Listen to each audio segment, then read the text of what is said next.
بسم اللہ الرحمن الرحیم۔ گمنام ہیروز کے معزز ناظرین، السلام علیکم۔ آئیے چلتے ہیں کہانی کی طرف۔ ایک دھیمی سی سرگوشی ابھری، بھگوان کو اتار بھی تم سے غافل نہیں رہے گا، تم پاکیزہ ہو، پاکیزہ رہو گی۔ وہ خوش ہو گئی، مسرتوں سے بھر گئی۔ اس سرگوشی نے کہا، 5 منٹ پورے ہو رہے ہیں، آنکھیں کھول لو۔ اس نے آنکھیں کھول لیں۔ اسی وقت دروازے کے باہر ایک لڑکی کی آواز سنائی تھی۔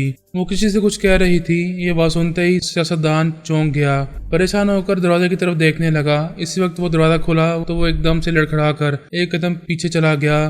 کھلے ہوئے دروازے پر اس کی جوان بیٹی کھڑی ہوئی تھی۔ وہ کہہ رہی تھی، ڈیڈی، باہر کسی سیکیورٹی گارڈ نے مجھے روکنے کی جرات نہیں کی۔ یہ اندر بوڑھی خاتون کون ہے؟ یہ مجھے آنے سے یہاں روک رہی تھی۔ وہ بولا، لیکن تم اچانک کیوں آئی ہو؟ ڈیڈی، کل میری سالگرہ ہے، آپ نے وعدہ کیا تھا کہ یہ خوبصورت بنگلہ سالگرہ میں مجھے تحفے میں دیں گے، اس لیے میں اس بنگلے کو اندر سے دیکھنے آئی ہوں۔ لیکن تمہیں یہ کیسے معلوم ہوا کہ یہ بنگلہ اس وقت کھلا ہوا ہے؟ یہ بند بھی ہو سکتا تھا، اس کی چابیاں تو میرے پاس ہیں۔ پہلے تو میں اسے دیکھنے کے ارادے سے ادھر نہیں آئی تھی، بس یوں سمجھیے کہ ادھر سے گزر رہی تھی تو باہر سیکیورٹی گارڈ کو دیکھا، پھر سمجھ گئی کہ آپ ضرور یہاں ہوں گے اور دیکھ لیجئے آپ یہاں موجود ہیں۔ وہ باتیں کرتی ہوئی پوری طرح دروازہ کھول کر اندر آئی تو جینا کو دیکھ کر ٹھٹک گئی، چونک کر بولی، یہ کون ہے؟ یہ فرش پر کیوں بیٹھی ہے؟ وہ بیٹی کی اچانک آمد سے پریشان تھا۔ یہ سوچ رہا تھا کہ وہاں سہاگن دیوی کی موجودگی کا کیا جواز پیش کرے گا۔ اس نے ہچکچاتے ہوئے کہا، وہ بات یہ ہے کہ جب یہ فرش پر بیٹھی ہوئی ہے تو سمجھ لینا چاہیے کہ بہت ہی نچلے طبقے کی کوئی لڑکی ہے، یہاں مجھ سے نوکری مانگنے آئی ہے۔ جینا اٹھ کر کھڑی ہوئی، پھر بولی، آپ کو اپنی بیٹی سے جھوٹ نہیں بولنا چاہیے، آپ سچ سچ بتا دیں کہ میں یہاں خود آئی ہوں یا دھوکے سے لائی گئی ہوں۔ وہ گھبرا کر بولا، کیا بکواس کر رہی ہو؟ تمہیں یہاں دھوکے سے کیوں لایا جائے گا؟ کیا مجھ پر کوئی الزام لگانا چاہتی ہو؟ میں کیا الزام لگاؤں گی؟ تمہاری بیٹی تعلیم یافتہ ہے اور ذہین بھی دکھائی دے رہی ہے، اسے سمجھنا چاہیے کہ اگر میں نوکری کے لیے آئی ہوں تو دروازہ کیوں بند رکھا گیا ہے اور مجھے بیڈ روم میں کیوں بلایا گیا ہے؟ اگر میں نوکری کے لیے آئی ہوں تو مجھے باہر ہی سے جواب دیا جا سکتا تھا کہ یہاں میرے لیے کوئی کام ہے یا نہیں۔ اس نے پہلے باپ کو دیکھا، پھر اس سے پوچھا، تم کہتی ہو کہ تمہیں دھوکہ دے کر یہاں بلایا گیا ہے، تم کیسی تھی کہ دھوکہ کھا گئی؟ کیا تم بالکل ہی نادان بچی ہو؟ جینا نے آنکھیں بند کی، دونوں ہاتھ جوڑے، پھر کہا، بڑے بڑے دانشمندوں سے بھی غلطیاں ہو جاتی ہیں، بڑے بڑے تجربہ کار لوگ بھی تو غلطیاں کرتے ہیں، پھر ہماری اور تمہاری عمر ہی کیا ہے؟ کیا تم نے اپنے ایک پریمی سے دھوکہ نہیں کھایا؟ اس نے محبت کے سبز باغ دکھائے اور تم اس کے فریب میں آ گئی۔ وہ ایرانی سے بولی، تم میرے بارے میں کیسے جانتی ہو؟ کیا تم نے سہاگن دیوی کا نام سنا ہے؟ آج کل اس کے بڑے چرچے ہیں، اخبارات میں بھی سہاگن دیوی کی تصویریں شائع ہو چکی ہیں۔ وہ جینا کو توجہ سے دیکھتی ہوئی بولی، ہاں مجھے یاد آیا، تم کچھ ان تصویروں جیسی لگ رہی ہو۔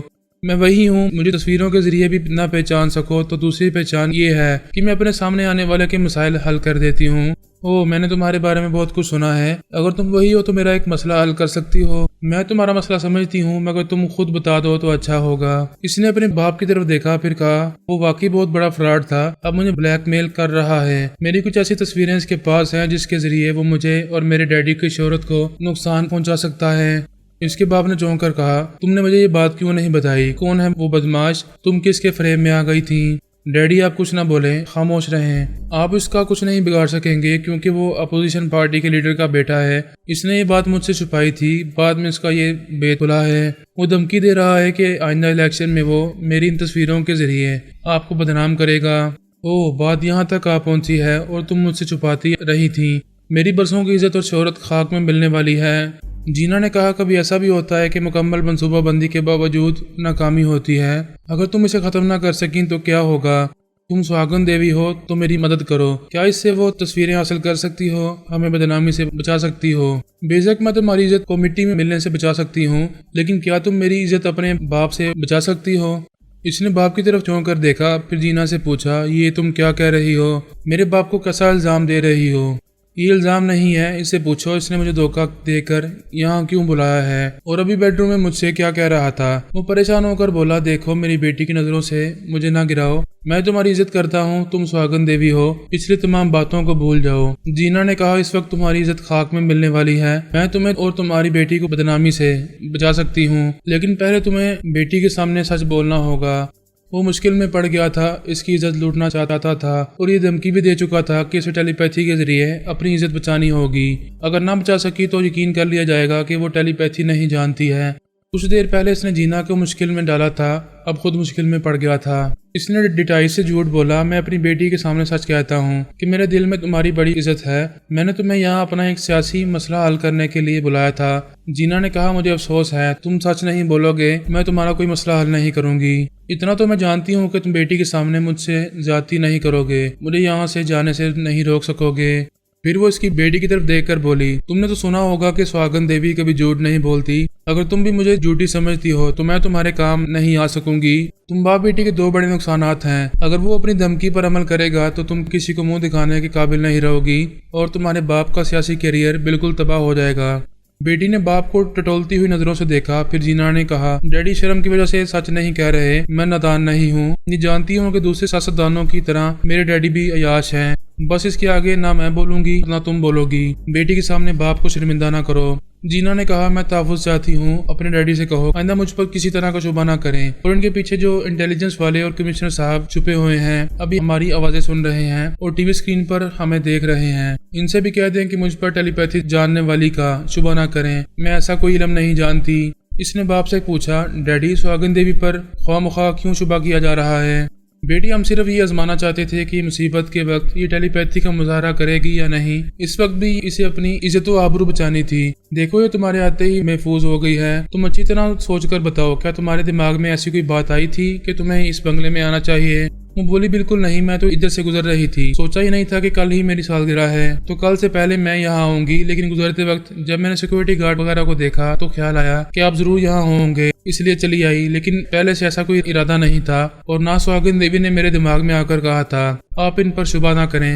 اس نے فون کے ذریعے پولیس کمشنر سے رابطہ کیا، پھر کہا، آپ ہمیں دیکھ رہے ہیں اور یہاں کی باتیں سن رہے ہیں، میں آپ سے امید کرتا ہوں کہ آپ اور ڈی جی صاحب ہمارے اس راز کو راز رکھیں گے اور آئندہ سہاگن دیوی پر شبہ نہیں کریں گے، ہمیں اس دیوی کی مدد ہر حال میں چاہیے۔ کمشنر نے کہا، بے شک اس وقت آپ پرابلم میں ہیں، ہم قانونی طور پر اس کا محاسبہ کر سکتے ہیں، جس کے پاس آپ کی بیٹی کی قابل اعتراض تصاویر ہیں، لیکن محاسبہ کرنے سے بات بگڑ جائے گی اور دور تک پھیل جائے گی، بہتر ہے کہ سہاگن دیوی کے ذریعے اندر ہی اندر بات ختم ہو جائے۔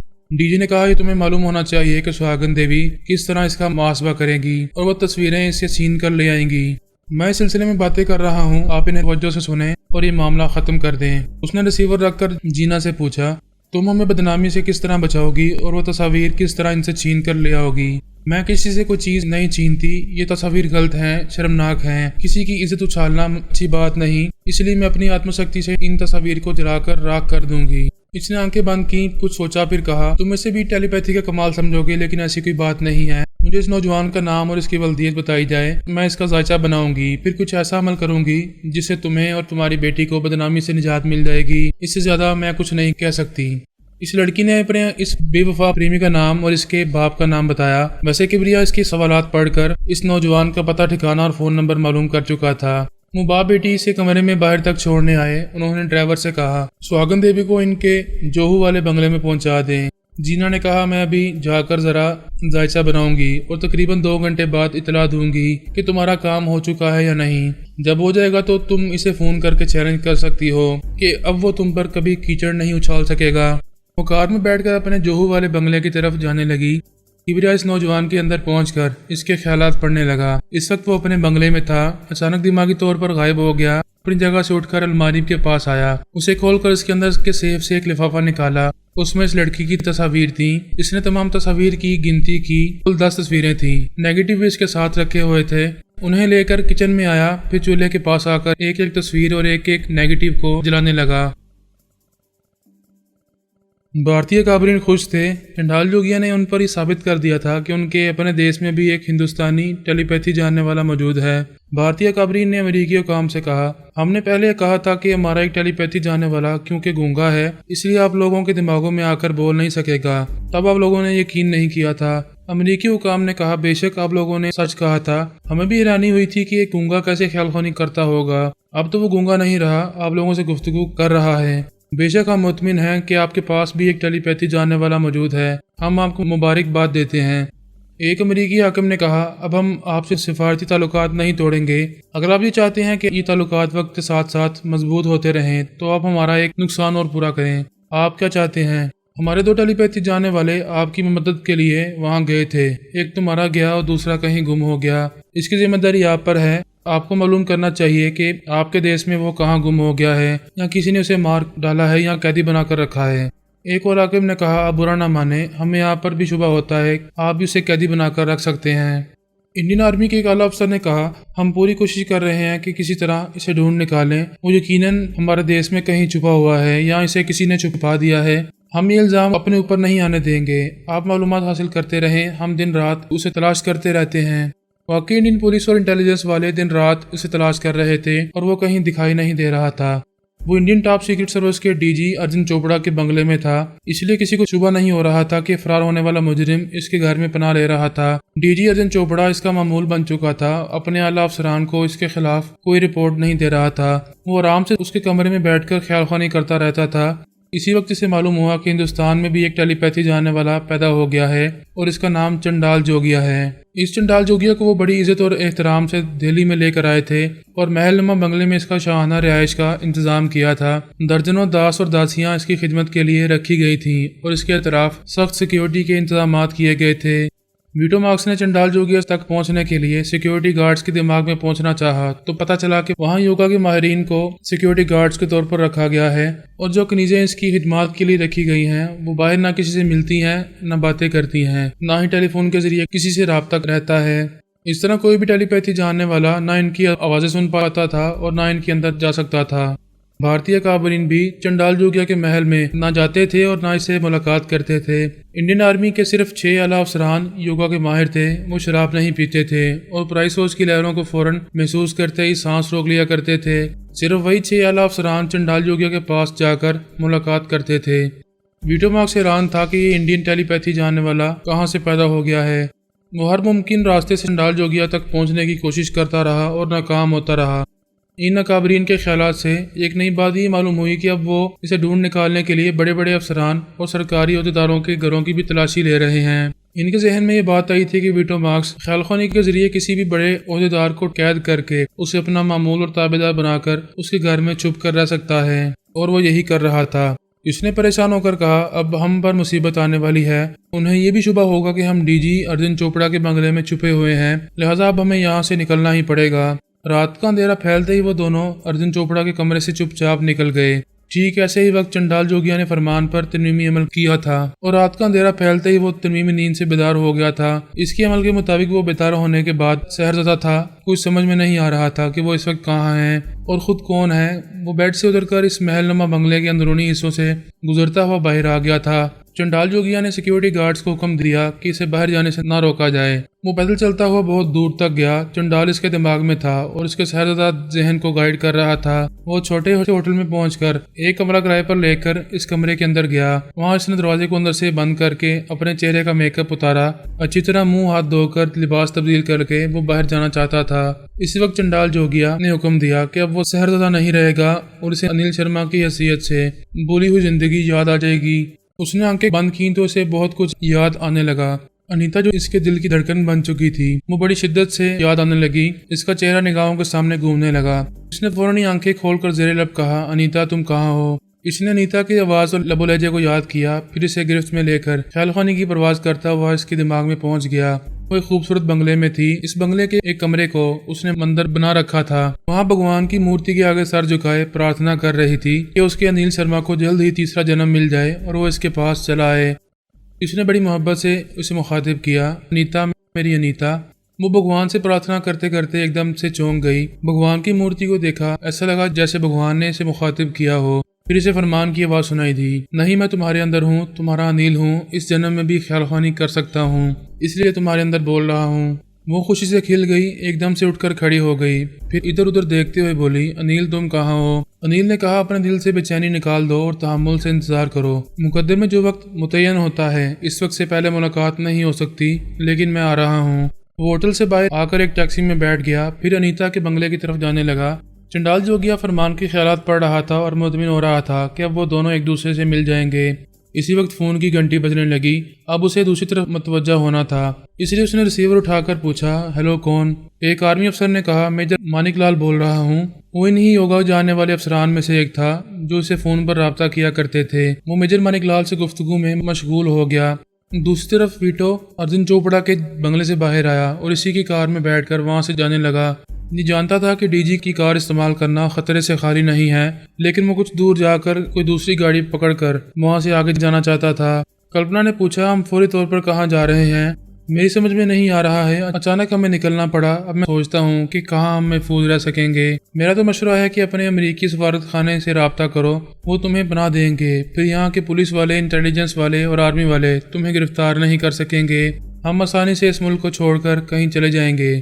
تم جانتی ہو میں امریکی سفارت خانے میں پناہ لینے جاؤں گا تو وہ لوگ مجھے ٹریپ کریں گے، چاہیں گے کہ میں ان کا غلام بن کر خیال خوانی کرتا رہوں۔ وہ کلپنا سے باتوں کے دوران میں بھول گیا کہ اسے وہاں ہی گاڑی بدل دینا چاہیے۔ ایک جگہ جب پولیس والوں نے انہیں روکا تب اسے ہوش آیا۔ وہ گھبرا کر بولا، ارے بابا یہ کیا ہو گیا؟ ایک پولیس افسر نے اس کے پاس آ کر گاڑی کی کھڑکی میں جھانک کر کہا، یہ تو ہمارے ڈی جی ارجن چوپڑا صاحب کی گاڑی ہے، تم کون ہو؟ یہ گاڑی کہاں لے جا رہے ہو؟ وہ سمجھ گیا کہ بری طرح پھنس چکا ہے۔ یہ کہہ نہیں سکتا تھا کہ وہ ڈی جی ارجن چوپڑا کا مہمان ہے اور اس کی آگیا سے یہ گاڑی استعمال کر رہا ہے۔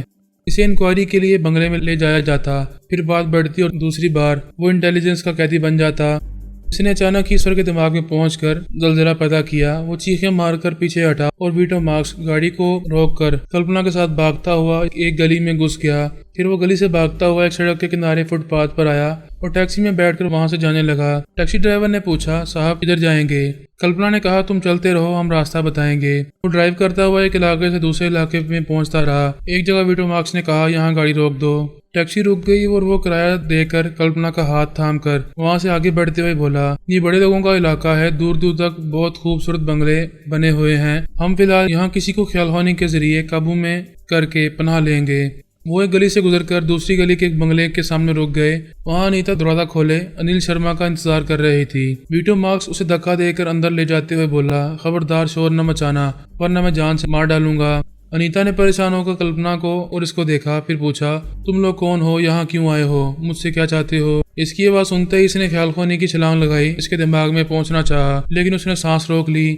ویٹو مارکس نے کہا، اچھا تو تم یوگا کی ماہر ہو، پھر تم ہمارے لیے خطرہ بن سکتی ہو، بتاؤ تم کون ہو؟ اس نے اس کی گردن دبوچ لی، پھر کہا، اس طرح تم مجھے آنے نہ دو گی، دیکھو میں کس طرح راستہ بناتا ہوں۔ اس نے زور سے گردن دبائی تو وہ تکلیف سے چیخ پڑی۔ تکلیف ناقابل برداشت تھی، وہ ایسی حالت میں اس کی سوچ کی لہروں کو روک نہ سکی۔ اس نے اندر پہنچتے ہی ہلکا سا زلزلہ پیدا کیا، وہ چیخ مار کر گر پڑی، پھر ماہی بے آب کی طرح تڑپنے لگی۔